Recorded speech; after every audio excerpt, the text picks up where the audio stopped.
गावोगावी थेट संवादाची मालिका आमदार डॉक्टर सुरेश भाऊ खाडे यांच्या बैठकींना उत्स्फूर्त प्रतिसाद.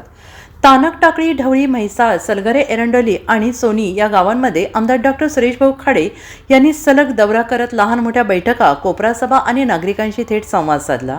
यावेळी प्रत्येक गावात स्थानिकांच्या समस्या ऐकून त्यावर तात्काळ नोंदी घेण्यात आल्या. या संवादांमध्ये शेतकरी, महिला बचत गट, युवक आणि ज्येष्ठ नागरिकांनी आपापले प्रश्न मांडले. पाणी टंचाई अंतर्गत रस्ते, शाळांची सुविधा, आरोग्य उपकेंद्रे, शेतीसाठी आवश्यक सुविधा या मुद्द्यांवर सविस्तर चर्चा झाली.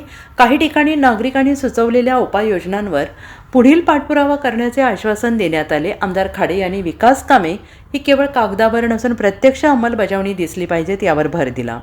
गावांच्या गरजा वेगवेगळ्या आहेत, उपाययोजना त्या गावानुसार ठरवल्या जातील असं त्यांनी नमूद केलेलं आहे. दौऱ्यादरम्यान अनेक ठिकाणी कार्यकर्त्यांनी स्वयंस्फूर्तीने आयोजन केलं होतं. नागरिकांचा सहभाग, प्रश्नांची मांडणी आणि सकारात्मक वातावरणामुळे बैठका परिणामकारक ठरल्या. गावोगावी झालेल्या या संवाद मालिकेमुळे स्थानिक प्रश्नांना प्राधान्य मिळण्याचा विश्वास नागरिकांनी व्यक्त केला आहे. मी कुठे जात नाही ना, मी तर तुमच्या हाकेवर येतोच ना, त्यामुळे चिंता करायची नाहीये. तर ह्या गोष्टी आपण सगळ्यांनी लक्षात ठेवायला पाहिजेत. भूलथापाला बळी पडू नका, नुकसान तुमचं होईल.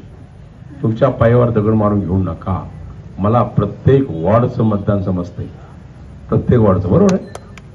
कामं थोडी राहिली, पण वॉर्डचं मतदान हे मला जेवढं मतदान मिळालं, प्रत्येक वेळी मालगाव मला खूप आशीर्वाद देतो. मला वाटतं ह्यावेळी पण 4,500 लीड आहे. ह्यावेळी पण 4,500 लीड आहे. 4,500, 4,700 असं लीड प्रत्येक वेळी मला देते. का देता तुम्ही मला निवडून? एक प्रथा होती मिरजेची. Bureau report, SPN Marathi, Sangli.